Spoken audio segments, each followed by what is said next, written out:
caminando junto a Teófanes el recluso, de manera de una charla, ¿no? Como una instrucción que nos va dando en un recorrido espiritual. Recordarán que la última ocasión hablaba de hacer un examen sobre uno mismo, ¿no? Detectar, digamos, aquellos aspectos que en efecto se pueden presentar en nuestra realidad humana, y nos invitaba a tomar una decisión de resolución, ¿no? De tal manera que nosotros dejáramos a un lado ya la negligencia. Pues bien, ahora Teófanes nos hace una pregunta y es la siguiente.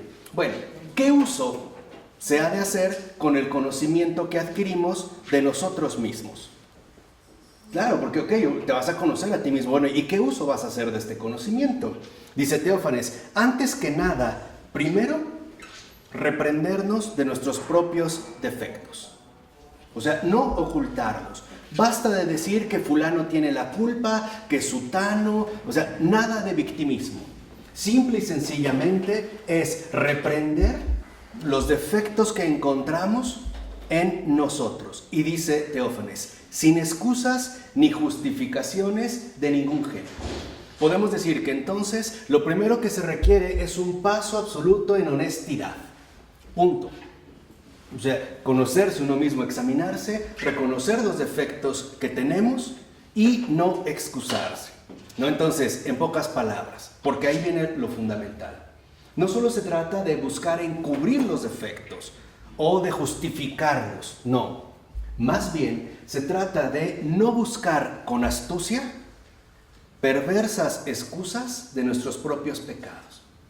O sea, no podemos rehuir de los propios pecados. Más bien, en este examen profundo que hacemos, si localizamos una imperfección, un defecto, un mal en nosotros, como dice Teófanes, hay que reconocerlo como es. Soy culpable. Punto. Punto. A mí no me interesa si la otra persona me gritó. Me interesa que yo le grité más fuerte o hasta le insulté o lo corrí o lo golpeé. Eso es lo que a mí me interesa. Porque es eso lo que a mí me corresponde. A mí no me interesa si a mí me patearon. A mí me interesa es a cuánta gente yo he pateado. Digamos, es como el primer paso. Dar, en este sentido, un avance en este conocimiento que hacemos de nosotros mismos y no excusar de ninguna manera nuestros pecados. Porque excusar nuestros defectos, excusar nuestros pecados, excusar nuestras fallas, dice Teófanes, es perversión. Eso es perversión. Así, dice Teófanes, debemos de reconocer, en efecto, nuestras propias faltas. ¿Vamos? Sí, de esto soy culpable. Punto. Se acabó. Y una vez de este reconocimiento, asimismo darnos cuenta que el Dios misericordioso nos da siempre la esperanza del perdón de la culpa. Pero para que este perdón de la culpa se dé realmente, necesita haber reconocimiento de la culpa. Si no, no hay nada que perdonar. ¿Me explico? Entonces no realmente tendríamos la experiencia de esta misericordia. Eso es lo que se reconoce como arrepentimiento. Y además, haciendo el firme propósito de que de aquí en adelante, con su ayuda, esto no se vuelva a repetir. Esa es la esencia del arrepentimiento.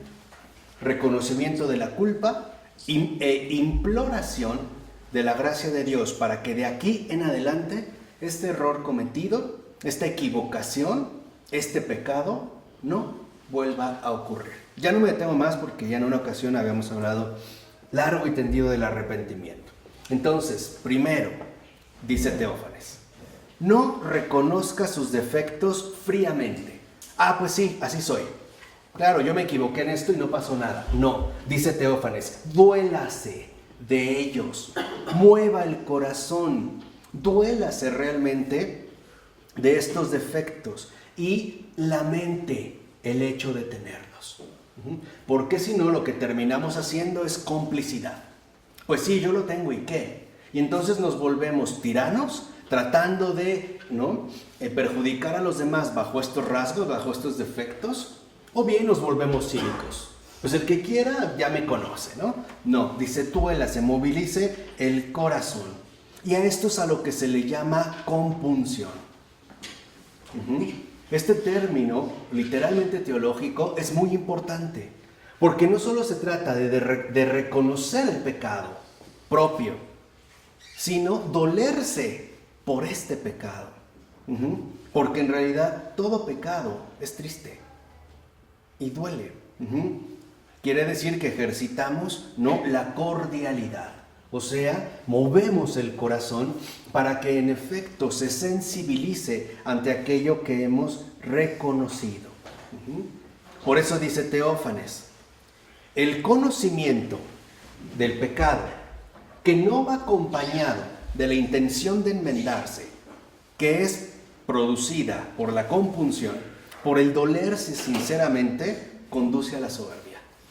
O sea, si nosotros reconocemos nuestros pecados, pero no nos dolemos de ellos, recurrimos, como dijimos, a la perversión diabólica. ¿Por qué? Porque reconozco mi falla, pero no me duele tenerlo. No me duele, simple y sencillamente, ¿no? Está ahí. Es más, hasta puede ser que yo mismo me llegue a vanagloriar, ¿no?, de mi perversidad. Por eso dice, es preciso entonces determinar por anticipado cómo y en qué casos actuar para no caer de nuevo en esos defectos. Y a eso se le llama corrección. La corrección es prevenir por anticipado cómo y en qué casos, de qué manera debo actuar en ciertos casos.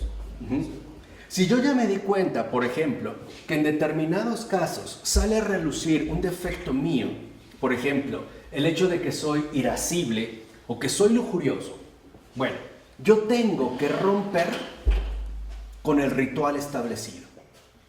Voy a tratar de poner un ejemplo muy sencillo. Si yo ya sé que en la noche para relajarme veo videos que poco a poco me van llevando a la pornografía, por ejemplo, tengo que romper el ritual. Es decir, no tengo que ver el celular. Punto. No tengo por qué exponerme. Más bien tengo que trabajar en que este defecto se purifique. Dijimos, ¿cómo? Doliéndome de ello. Porque el dolerse del defecto, dolerse del pecado, es rechazarlo de corazón. Y ahí es cuando Dios actúa. Porque Dios no es un fraude. Cuando una persona no se duele del pecado, es porque en realidad quiere ese pecado. Y por eso Dios no se lo quita. De hecho, es un gesto de su misericordia, Le da, a final de cuentas, lo que quiere. Cuando alguien no se duele de ese pecado, es porque en realidad lo quiere. Dolerse del pecado es ya no quererlo más. ¿Estamos dentro de esta línea? Dice, y para hacerlo, por ejemplo, es muy bueno que escribamos nuestros propios defectos, que los aceptemos y que veamos la manera de corregirlos. Esa es la primera. Hoy ya no tenemos tanta afición por lo escrito. Ya no. De hecho, si nos pusiéramos a escribir, quizá en la primera página ya nos dolería la mano. Ya no ejercitamos lo escrito, ¿no? Quizá hoy hasta es más sencillo un mensaje de voz. Pero aún así, no podemos volver obsoleta la pluma y el papel, o el lápiz y el papel. Hay que seguir tomando notas. Hay que tomar notas. Y estas notas, reconocer mi defecto, anotarlo, buscar dolerme de ello realmente, no mover el corazón y finalmente no hacer el propósito de corregirlo. Dice Teófanes, cuando usted empiece a hacer eso, cuando realmente empiece a hacerlo, se va a dar cuenta, en primer lugar, la fuerza que emana de su interior. Esa fuerza que emana de su interior no es más que el efecto que produce la opción que hacemos por el bien. Empieza a producir su efecto. Y dice, así pues, después del reconocimiento del pecado, la compunción, propósito de enmienda, dice, hay que dirigir nuestra oración al Señor, pidiéndole siempre que, primero, nos ayude a oponernos al pecado. Primero, Señor, tengo este pecado. Y es más, la verdad, lo disfruto. Me gusta. Dijimos, sin paliativos, ¿no? A rajatabla, como decimos, como es. Punto. Si no me duele mi pecado, dame la gracia de dolerme de él. Si no puedo renunciar a él, dame la gracia de que renuncie a ese pecado. Una vez esto, pedir entonces, como dijo Teófanes, ¿no? Que nos ayude a oponernos siempre al pecado.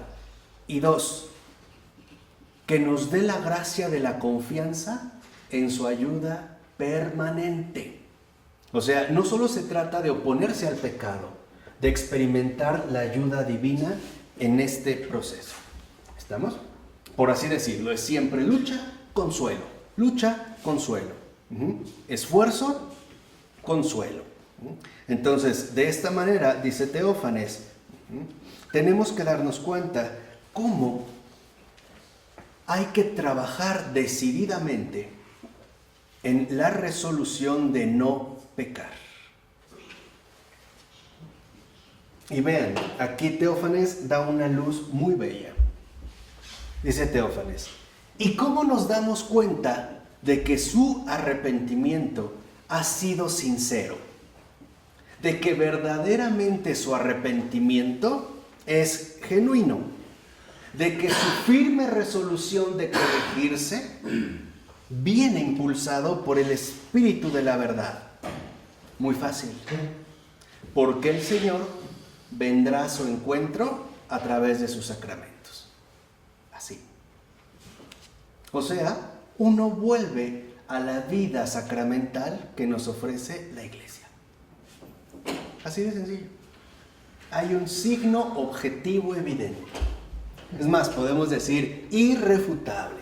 Nada de que ya tengo paz, ya me siento mejor. No. En pocas palabras, la verdadera autenticidad del arrepentimiento es que ya no nos privamos más de los sacramentos del Señor. De la Iglesia. La Eucaristía, la confesión. Eso es, o sea, ahí hay un criterio objetivo. Así, o sea, tal cual, objetivo. Dice, y sólo así se verá y se vivirá la entrada del Señor en su vida y de usted en la suya. Si no vive esta entrada del Señor en su vida y de la suya en él, no hable de comunión, no hable de arrepentimiento, porque usted sigue en su pecado y lo sabe. Es decir, no nos engañemos. ¿Vamos? Dice Teófanes, así pues, buscamos una vida correcta. Ya la descubrimos. ¿Y qué supone ser correcto? ¿En qué somos malos ahora? ¿Qué hay de malo en nuestra conducta? Dice, seguro que a usted le ha pasado frecuentemente lo siguiente. Siente necesidad de confesarse, ya dijimos la entrada a la vida sacramental, pero como que no sabe qué decir. Como que no tiene claro en qué ha pecado. ¿No? Como que sí, pero pues, sí voy a confesar, pero pues ¿qué digo? O sea, como que no tengo una certeza clara de mi falla, ¿no? Dice, ¿ha pensado de dónde viene eso? ¿Se ha puesto a pensar realmente de dónde viene esta falta de claridad? Bueno, hay gente que dice, yo no tengo pecado. Yo no me porto mal, no he hecho nada, a nadie le he hecho daño. A nadie. Y en serio, ¿eh? Y dice Teófanes, ¿de dónde viene eso? Primero, de la falta de claridad sobre nuestra propia vida. Y 2, de el desconocimiento del fin a que deben orientarse en tanto nuestras acciones como nuestros pensamientos. O sea, lo que tanto denuncia Teófanes, a la negligencia.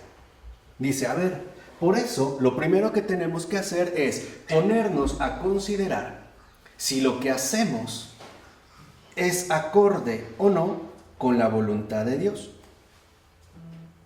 Y solo estar dispuesto a hacerlo cuando tengamos absoluta certeza de que es así. Si no, no. No sé si les ha pasado que, bueno, lo que Dios quiera y empezamos a titubear. ¿Será que Dios quiere o no quiere? ¿Será? Mientras hay confusión, no. Hasta que haya claridad. Dice, y además, antes de hacer cualquier cosa, pregúntese, ¿realmente es agradable a Dios? ¿O no? Porque ahí puede haber una distinción fundamental. Puede ser que en conciencia yo reconozca que esto no es grato a Dios, aunque a mí sí me agrada. Y ahí, tarde o temprano, tendremos que tomar una decisión. O él o yo. ¿Se acuerdan que dijimos? Esa es la disyuntiva fundamental del alma humana. O él o yo. Este es, digamos, lo que va a definir en pocas palabras toda nuestra existencia.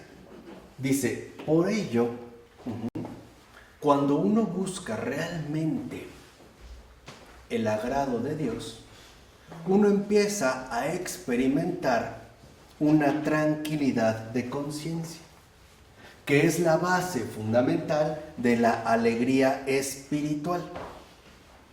Esta alegría espiritual es, vamos a decirlo así, manifestación del agrado que Dios experimenta. A ver, no sé si alguna vez les ha pasado que están muy contentos por algo, literalmente radiantes de alegría, y llegas con otra persona y lo contagias. Eso es lo que experimentamos.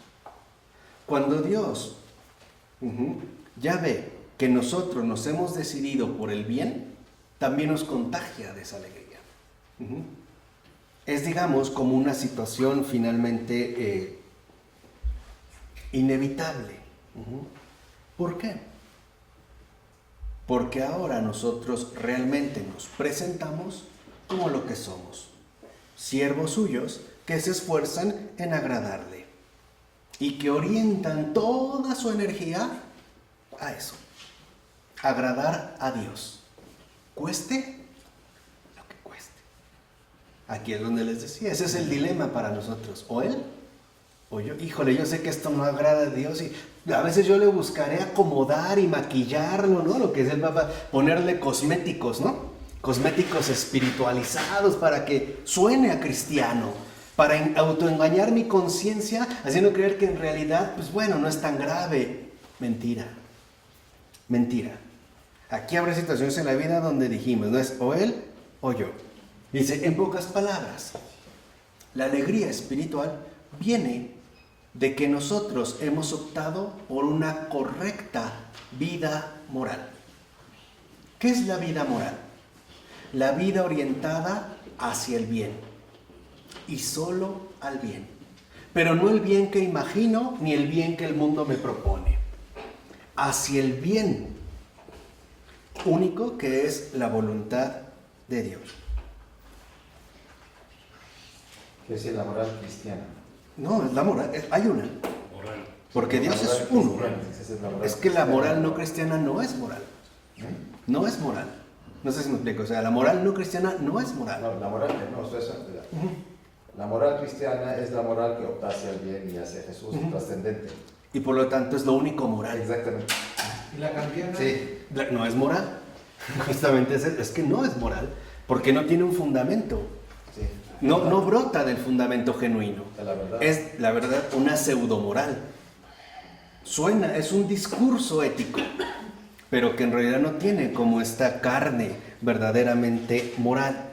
Dice, ahora, ¿cómo es en realidad la vida de cada uno de nosotros? ¿Realmente está orientada hacia allá? ¿O no? ¿O parecemos desgarrarnos entre dos opuestos? Dice, quizá el problema en un primer momento no es tanto nuestra ausencia de moral, sino que vivimos a la ligera. dejamos que las cosas sucedan, sin detenernos a tomarlas en serio. Dice, nuestras acciones, por ejemplo, discurren de cualquier manera y en gran medida las hacemos llevados por la costumbre. ¿Y por qué? Porque todo el mundo actúa así. Así es, así se hace, ¿no? No pienses, actúa, ¿no? Por eso ya lo verán en la filosofía de acción, la diferencia que hay entre actuar y la acción, ¿no? Ya aquí más o menos lo entrevieron. Dice, sin asegurarnos si realmente son adecuadas o no al fin principal de la vida. ¿Cuál es el fin principal de la vida? Y aquí voy a hacer un matiz que vale la pena retomar de Fabrice Achash, que ya vimos. Bueno, ya ni me acuerdo si fue en esta clase, creo que no, pero es importante. Hay que entender el fin. Cuando nosotros hablamos de fin, hay que entender que tiene dos acepciones distintas, ¿vale? Hay un fin como final y hay un fin como finalidad. Cuando nosotros, por ejemplo, reducimos el fin al final, pensamos en términos de una conclusión. Ya, se acabó. No, debemos entender el fin de la vida como la finalidad hacia la cual se dirige. En este caso, por ejemplo, ¿cuál es el fin de la vida? Trascender. Y trascender no significa dejar recuerdos, o bonitos recuerdos, o un monumento, o una fundación a mi nombre. Trascender es alcanzar la vida eterna, o sea, la comunión con Dios. Y eso no supone un final, sino una continuidad mayor. ¿Estamos? Entonces, cuando nosotros hablamos cuál es el fin que deben seguir, por ejemplo, mis acciones, tenemos que tener presente siempre esta finalidad. ¿Para qué? Y eso es no vivir a la ligera. Ok, quiero hacer esto. ¿Para qué? O sea, no lo maquilles, no lo disfraces. No trates de dar mil y un pretextos o queriéndote convencer de que eso realmente es agradable a Dios, cuando en conciencia sabes que no. Algo te mueve y te dice que no está bien. Y a veces te mueve en situaciones muy ordinarias de tu vida. No sé, es como suponer que me voy a ir a comprar un reloj de oro y saliendo me encuentro una persona que no tiene ni qué comer y me pide algo. No me pide ni una moneda, me pide algo de comer. Ahí hay algo concreto. No se trata de vanas especulaciones. Se trata de entrar al corazón y ahí cuestionar. Señor, yo lo que les he dicho, a ver, Señor, yo quiero esto. ¿Tú qué dices? ¿Te agrada o no te agrada? A mí me gustaría esto. ¿Te agrada o no? Eso es lo que queremos reconocer. Pero para ello debemos de tener un afán de búsqueda.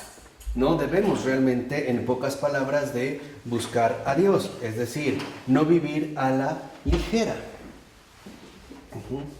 O sea, tenemos que estar decididos a estar permanentemente en presencia de Él. En todo. Yo no puedo hacer una especie de compartimentos a la manera de la burocratización moderna, donde todo queda dividido por partes, ¿no? Bueno, es que aquí es el trabajo, allá la casa, acá la escuela, y nos volvemos verdaderamente seres de múltiples caras. Porque hoy es difícil encontrar a un ser humano con rostro. Y ahí sí, Emmanuel Levinas, mi gran adversario, al que tanto respeto, tiene razón. El rostro es fundamental, porque el rostro expresa esa epifanía de ese otro más allá de la esencia. El rostro es lo que realmente manifiesta esa epifanía de algo más allá. Si lo quieren ver así, lo humano, lo más humano de la humanidad. Hoy mucha gente ya carece de rostro. La mayoría de nosotros ya no tiene rostro, tiene cara.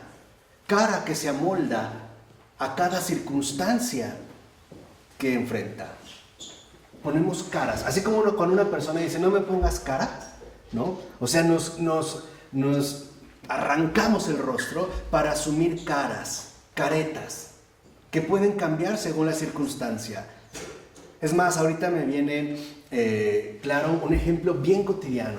No sé si han visto cuando hoy de manera tan normal.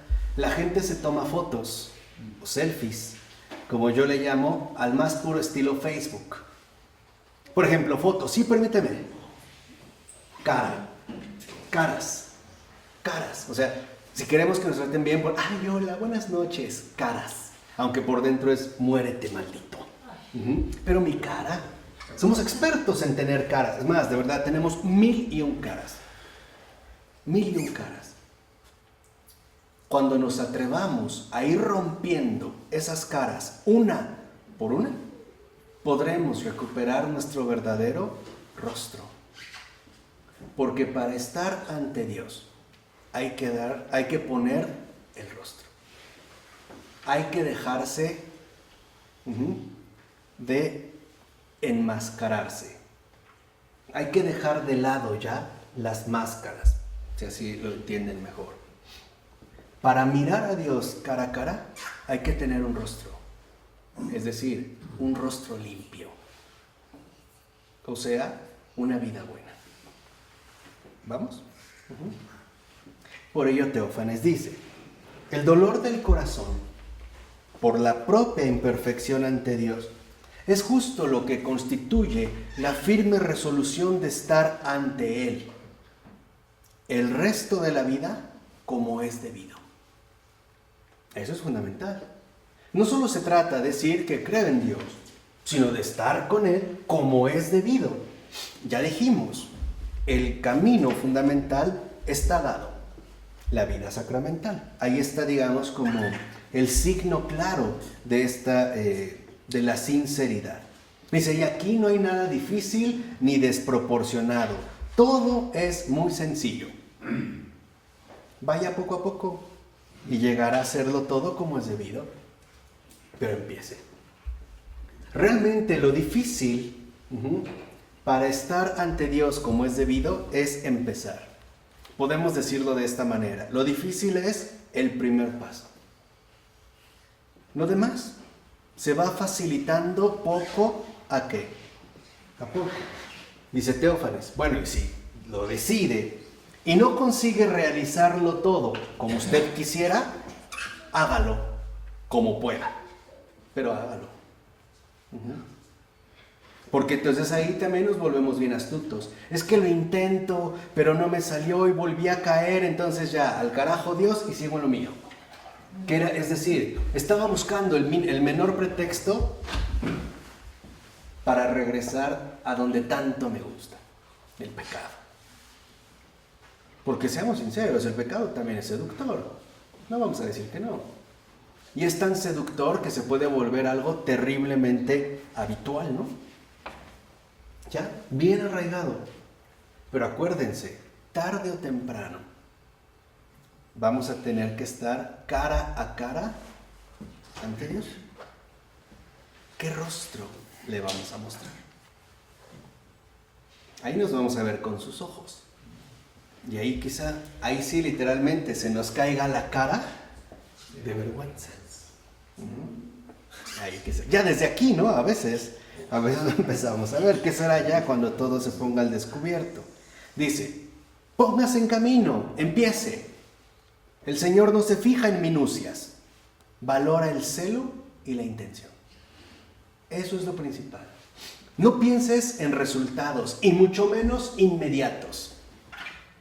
Piensa en un proceso continuo del día con día, donde lo que realmente importa a los ojos del Señor es el celo puesto en ello, o sea, la determinación puesta en ello y la intención. Que eso no cambie. Si avanzaste poco o mucho, no importa. Lo que importa es la resolución de ya no detenerme, de ya no pactar con el pecado, decidirme por completo a Dios. Eso es el celo y la intención. Por eso, si lo recuerdan, Santa Teresa de Calcuta decía, no te pongas a pensar en qué grado de santidad vas. No es importante. Tu mirada va al frente. Y acuérdate de dos cosas. Puede ser que hayas avanzado mucho, pero aún queda un largo camino. Aún hay mucho por delante. Y avanzar, déjalo, con humildad entrégalo. Aún falta en este sentido mucho. Dice, lo principal entonces, o sea, la firme intención de entregarse por completo al Señor, que es de eso de lo que estamos hablando, la firme intención de entregarse por completo al Señor. En este caso, lo principal es el celo y la intención, el realmente quererlo, el realmente desearlo. Y hay que trabajar en ello. Hay que trabajar de una manera constante. Es más, asumirla es como dice Teófanes, ¿no? Esta firme intención de entregarse por completo al Señor, asumirla como lo que es, una decisión definitiva. Es decir, de una vez y para siempre. Cueste lo que cueste. Avances, tropiezos, fracasos, regresiones, no importa, no tenemos un avance detallado. ¿O les ha pasado que cuando van de viaje manejando, de verdad van contabilizando los centímetros que avanzan en la ruta dada? No, la ven, llegué aquí, acá, lo que nos interesa es a dónde llegamos, ¿no? A lo mejor estuvo cerrado, tuvimos que dar un rodeo, giramos, pero una vez que hemos llegado allá, eso es realmente en lo que hay que concentrarse. Por eso los ojos incluso están al frente. Por eso nuestros ojos fisiológicamente están al frente, para ver bien hacia dónde voy y no engañarnos. Nada, dijimos, de estar ahí como maquillando las cosas. Dice, ahora, para que este ardor, este celo e intención juntos, que se llama ardor, ¿no? El celo y la intención juntos se llama ardor. Dice, no se desvíen ni siquiera a la derecha ni a la izquierda, me apresuro a darles pautas de conducta. Y por la derecha y la izquierda, San Teófanes el Recluso entiende lo siguiente. Dice, el ardor, celo, intención, en la firme resolución de entregarme por completo al Señor, dice, puede desviarse a la derecha. A la derecha es el celo irracional.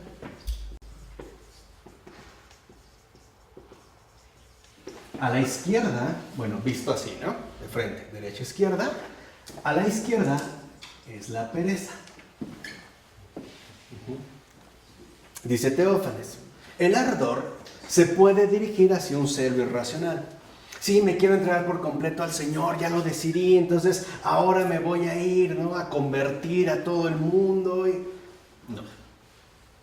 No tenemos por qué incurrir en lo irracional, porque no es propio del hombre.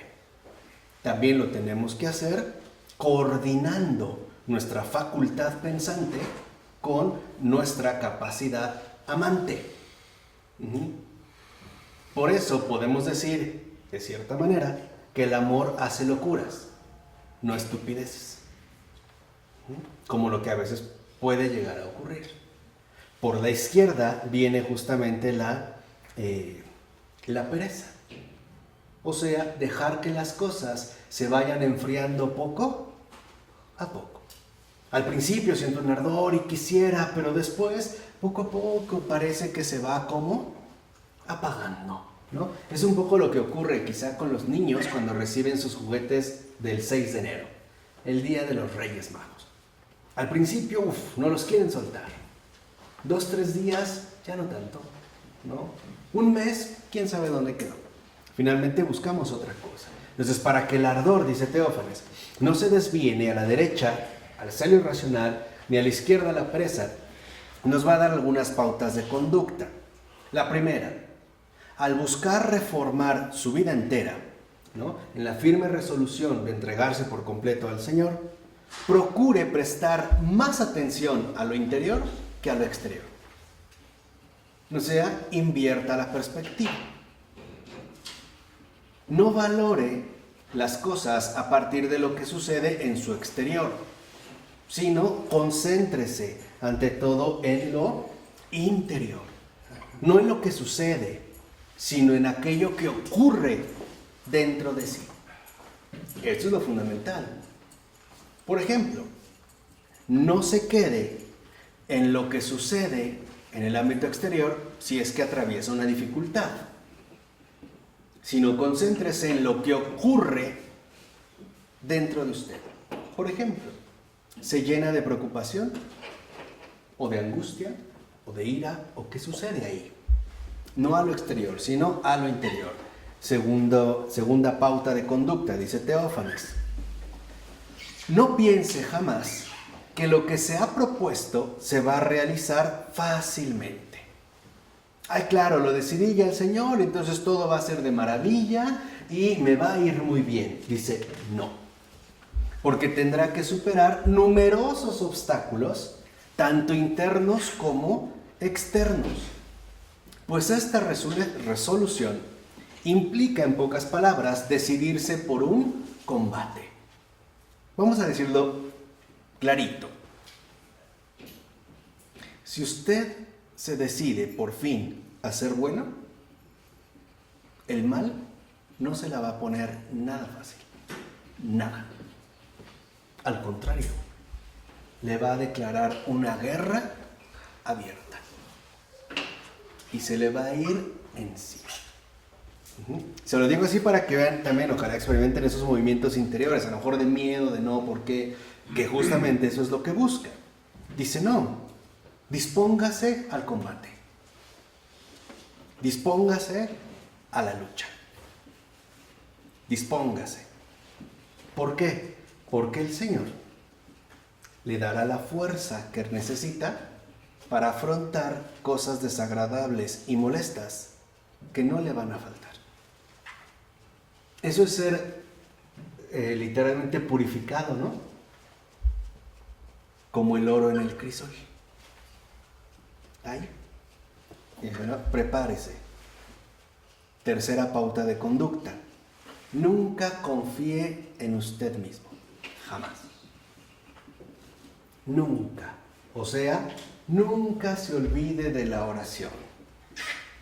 Ponga toda su confianza en el Señor y Él estará siempre, ¿no?, manifestando su ayuda continua a cada momento. ¿Vamos? Cuarta pauta de conducta. Al prepararse para la lucha, el combate espiritual, no piense que usted va a vencer siempre. No. En esta lucha, en estos avances, a menudo habrá fracasos. Y esos fracasos son lo más normal del mundo. Es lo común. A veces las cosas salieron bien, a veces no. La perfección, en cuanto tal, no es lo que se le ordena al humano, sino el afán de mejorarse día con día. Esto es algo fundamental. Hay que entender la perfección no como un resultado, es decir, no como un final, sino como una ¿qué? Finalidad. Cuando se dice que el fin de la vida humana es la perfección, no se está hablando de que ese es el final, ya soy perfecto y ya lo logré. No, esa es nuestra finalidad y en ello nos esmeramos, nos esforzamos día con día. Y habrá fracasos. A veces lo hemos intentado y vemos que caemos, que no lo logré. Incluso pareciera que retrocedí bastante. Un poco como si fuera subiendo una montaña, pero estaba resbaloso o una piedra floja, no sé cómo expresarlo. Me caí y me bajé mucho. ¿Estoy dispuesto a levantarme y seguir? ¿O ya me di por vencido? Esto es muy común, ¿no?, en las situaciones de la vida. Ya para que lo intento. O sea, finalmente estábamos en un simulacro, no en una verdadera resolución. Dice, es más, prepárese a que en muchas veces no podrá hacer otra cosa más que aguantar con paciencia, soportando la pena. Las cosas no se dieron, no funcionaron, no fueron como yo esperé. Le rogué y le rogué al Señor, le pedí, así, ¿no? Ejercitando la paciencia. Dice, incluso, dese cuenta que esto es parte del proceso. Y dice Teófanes, se lo digo para que no se espante cuando se tope con ello. Se lo anticipo desde ahora. La vida no está llena de puras victorias. Uno no siempre sale vencedor. pero uno siempre sigue adelante. También es trabajar en humildad, ¿o no? No sé si han visto personas que, no sé, se me ocurre ahorita, quizás se dedican a los negocios. Quisieron cerrar un negocio grandísimo y no se les dio. Es una tragedia, se les acabó la vida. Ya fracasaron o siguen. Eso no es más que la manifestación clara de una vanidad herida. Es como yo lo digo, eso es claro, audible, ¿no? De que en pocas palabras chilla el marrano. Punto. Es la soberbia que ha sido cacheteada y eso es lo insoportable. No, en la vida se avanza, a veces no se avanza, porque no todo se mide en base a éxitos y fracasos. Esto es parte del proceso en el que estamos. Se mide en base a la resolución que asumimos. Esto sí. O sea, en no darse por vencido jamás. Dice, tan solo necesita una cosa. Y eso, a mi entender, es la regla de oro de la espiritualidad de Teófanes el Recluso. Y es la siguiente. Tan solo necesita lo siguiente. Mantenerse en la obra que ha empezado, cueste lo que cueste. Llámese matrimonio, empleo, misión, o sea, en general, como de todos los planos. No mentir, ser honesto, ser mejor persona, cambiar mi vida. Manténgase en la obra que ha comenzado, cueste lo que cueste. Que es una manera más accesible de mencionar lo que Jesús nos dijo. Quien pone la mano en el arado y mira para atrás, no sirve. Claro, Jesús lo dice más bonito, por supuesto. Pero aquí se ve su discípulo. Manténgase en la obra que ha comenzado, cueste lo que cueste. Porque esa obra es de Dios. Y lo que hemos dicho, el demonio lo primero que quiere es sacarlo de su misión. Porque sabe, no solo que así usted, por lo menos, se puede condenar, es decir, como posibilidad, sino que si a usted lo saca de su misión, es la mejor manera de perjudicar a muchas otras almas. El demonio siempre actúa en chuza. Busca el pino que está más al frente para que si tira los demás solitos se caen. Esa es su astucia. Así que el demonio también es huevón. Es astuto. Dios es justo lo contrario. Por eso se pide de nosotros diligencia y avance. Dice no, más bien en este sentido, manténgase en la obra que ha empezado, que ha comenzado, cueste lo que cueste. ¿Cómo discurrirá su vida? ¿Cuáles serán sus éxitos? ¿Cuáles serán sus fracasos? ¿Qué dificultades tendrá que afrontar, etcétera? ¿Y cómo los va a poder afrontar? Olvídese. Déjeselo a Dios. Usted manténgase hacia adelante. Él se encarga. El éxito, la garantía del éxito es dado por Dios mismo. Usted manténgase hacia al frente. Porque cuando usted se detiene, lo primero que ocurre es que se empieza a hundir, como Pedro. Justo como Pedro. Cuando Jesús lo llama a las aguas, ¿no? Señor, si eres tú, mándame ir a ti. Ven, ahí va Pedro. Vean, no sé, ¿por qué no se hunde luego?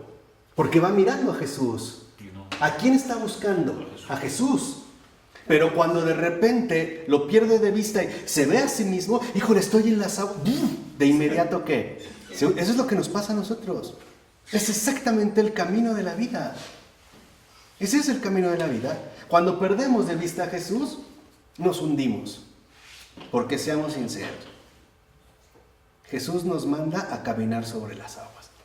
Nos manda a lo imposible, ¿eh? En serio, o sea, lo que Jesús nos pide no es posible, ¿eh? Imposible. A lo imposible.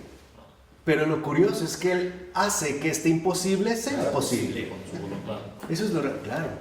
Pero mirándolo. Si uno lo deja de mirar, la verdad es que aterra. Escuchen nada más lo que nos ha dicho. Yo los envío como ovejas entre lobos. ¿Qué es eso? ¿Es locura o no? Seamos sinceros, o sea, si perdemos de vista a Jesús, ¿quién se anima? ¿Quién se avienta? Nadie, seamos sinceros, da miedo, o sea, si lo perdemos de vista, de inmediato da miedo. Y dijimos, nos empezamos a ¿qué? A hundir. Pero bueno, Pedro nos dio también una lección. Si eso sucede, lo primero que tengo que hacer es invocar al Señor.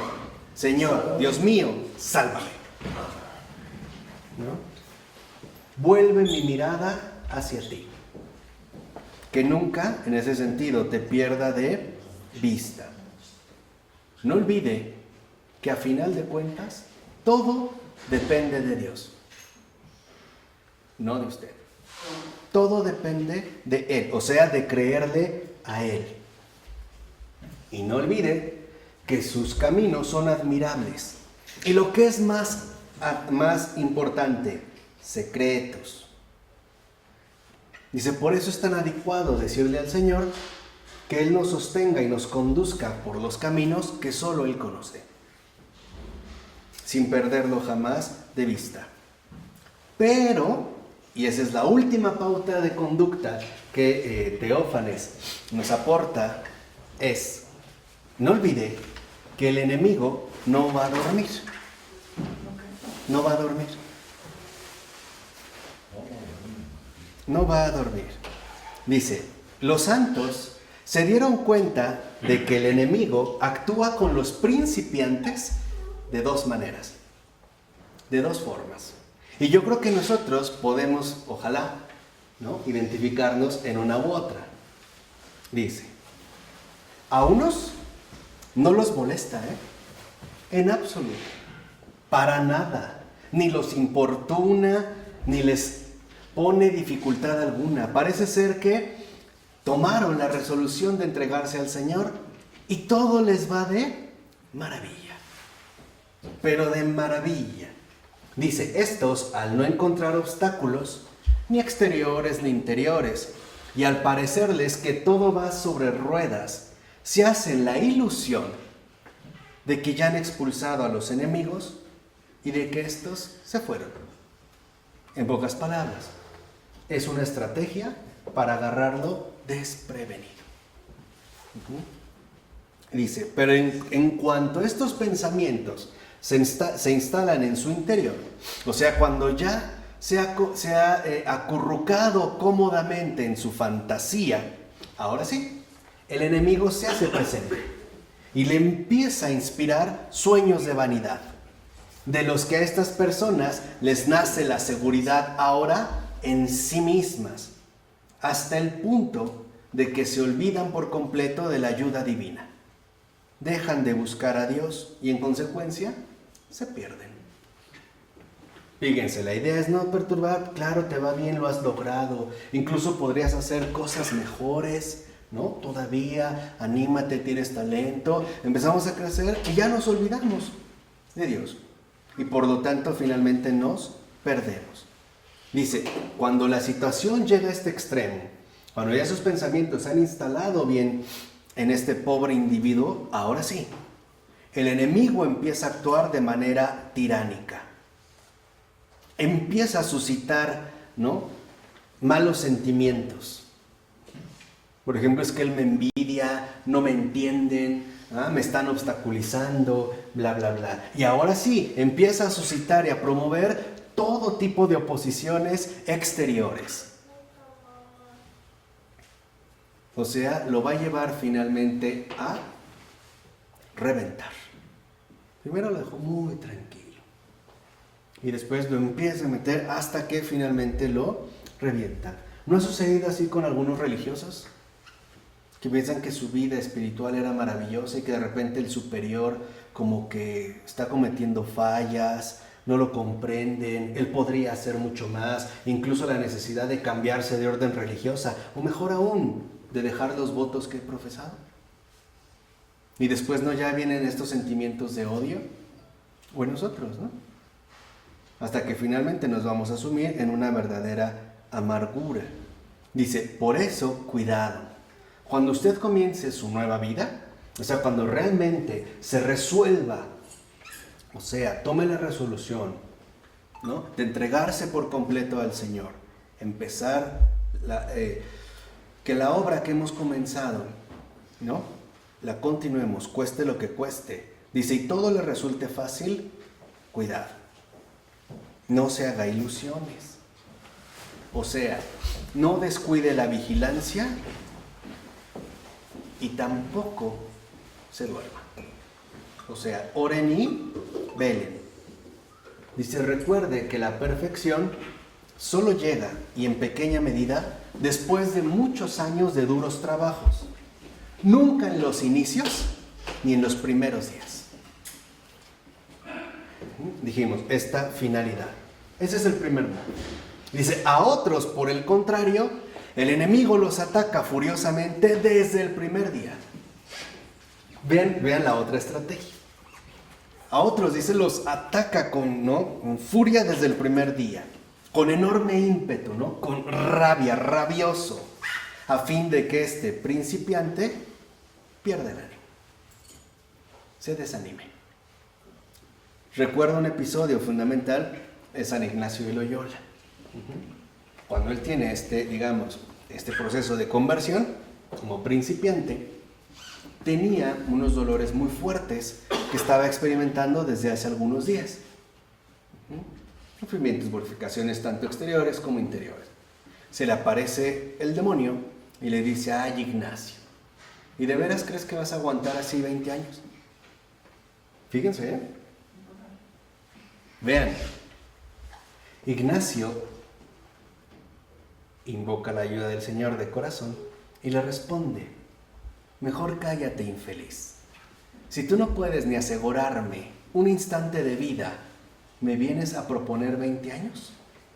Lárgate. Y se fue. Pero ¿se dan cuenta hacia dónde se dirigía? Al desánimo. ¿Cuántas veces no queremos hablar de buena voluntad con otra persona y vienen pensamientos tales como los siguientes? No va a valer la pena. ¿Para qué lo intentas? Ya lo has intentado, no sirve, no pierdas tu tiempo. Mira, al contrario, bla, bla, bla, bla. Y sí, si dejamos que esto se instale, ya, ¿no? Perdimos. Dice, allá justo, en el caso de este principiante, pareciera que todo se le pone en contra. Sus pensamientos, sus sentimientos, ¿no? Por fuera encuentra oposiciones, por dentro molestias. En síntesis, tal parece que nada le es favorable. El enemigo procede así para espantarlo, para asustarlo en los inicios. En pocas palabras, para que dé marcha atrás y vuelva a la vida de antes. Que es justamente, por ejemplo, lo que puede llegar a suceder. La necesidad de volver. Hay gente que dice, híjole, creo que estaba mejor antes. ¿No he escuchado a personas que dicen, es que desde que cambié, me confesé, fui a la iglesia, parece que me va peor?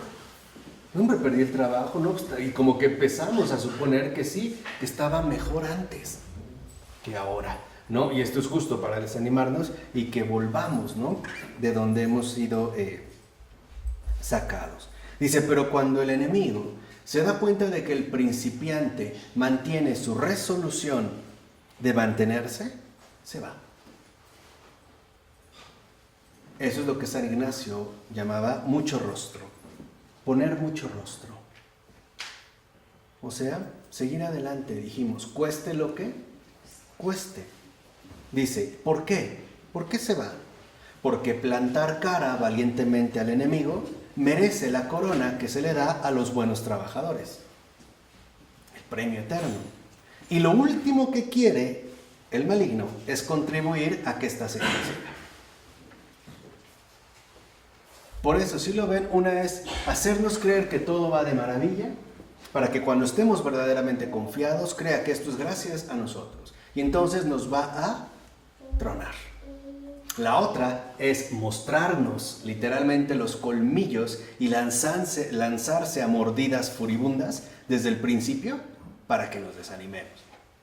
En pocas palabras, para que nos dé miedo, ¿no? Para pensar que en efecto nosotros no vamos a poder en este sentido pasar. Por eso nos dice Teófanes, prepárate. Prepárate para la lucha. Y ante todo, ante todo, más que simple y sencillamente prepararte para la lucha, prepárate aún más para la victoria que el Señor te tiene reservada. ¿De acuerdo? En nombre del Padre, del Hijo y del Espíritu Santo.